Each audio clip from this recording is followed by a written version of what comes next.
Hello everyone, मेरा नाम है रिशु और हम लोग इस वीडियो में गीता एंड एक श्लोक एक के बारे में पढ़ेंगे, समझेंगे इसमें लिखा क्या है। होता यह है कि हम लोग हमारे पास किताब तो होता है, पर कई बार हमारा शेड्यूल इतना ज़्यादा बिजी होता है कि उस बिजी शेड्यूल के बारे में हम लोग अपने ग्रंथ के बारे में बिल्कुल भी नहीं जान पाते हैं, बिल्कुल भी उनको नहीं पढ़ पाते।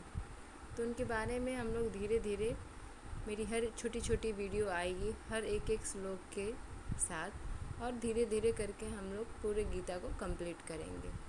तो कृपया हमारे साथ बने रहें।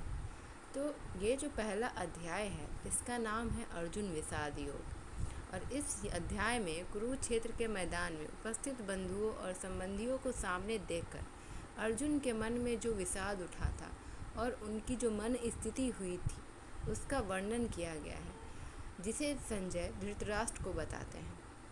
तो श्लोक ये था, धृतराष्ट्र उवाच धर्म क्षेत्रे कुरुक्षेत्रे संविता युयुत्सव मामका पांडवाश्चैव किम कुर्वत संजय।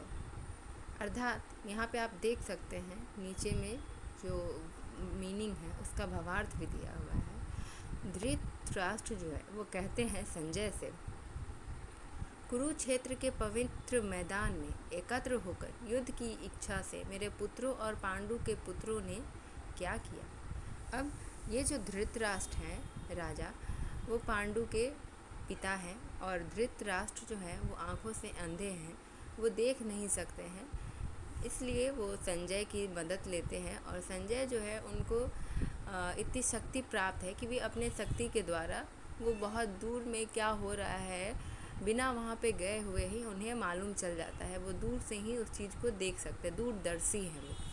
तो कुरुक्षेत्र की रणभूमि में दोनों सेनाएं एक युद्ध के लिए तैयार होकर एकत्रित हुई थी, और वो जो युद्ध था वो होना ही था निश्चित। फिर भी श्लोक में राजा धृतराष्ट्र ने संजय से पूछा कि उनके पुत्र और उनके भाई पांडु के पुत्र युद्ध भूमि में क्या कर रहे थे। यह तो स्पष्ट था कि वे युद्ध करेंगे, फिर भी उन्होंने ऐसा प्रश्न क्यों पूछा। अंधे राजा धृतराष्ट्र के अपने बेटों के प्रति प्रेम ने उनकी आध्यात्मिक बुद्धि को धुंधला कर दिया था और उन्हें सद्गुणों के मार्ग से भटका दिया था। उन्होंने हस्तिनापुर के राज्य को अपने असली उत्तराधिकारियों अपने भाई पांडु के पुत्रों पांडवों से छीन लिया था।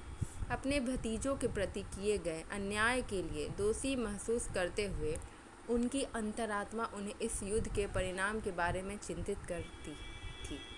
अगर गलत करेंगे तो हमें अंदर से फील होगा कि हमने गलत किया, तो हमारे साथ भी गलत ही होगा। धृतराष्ट्र द्वारा इस्तेमाल किए गए शब्द धर्म क्षेत्र, धर्म की भूमि उस दुविधा को दर्शाते हैं जिसका वे सामना कर रहे थे। शतपथ ब्राह्मण में कुरुक्षेत्र का वर्णन कुरुक्षेत्रम देवम देवयज्ञम के रूप में किया गया है, जो अनुष्ठानों का विवरण देने वाली वैदिक पुस्तक है।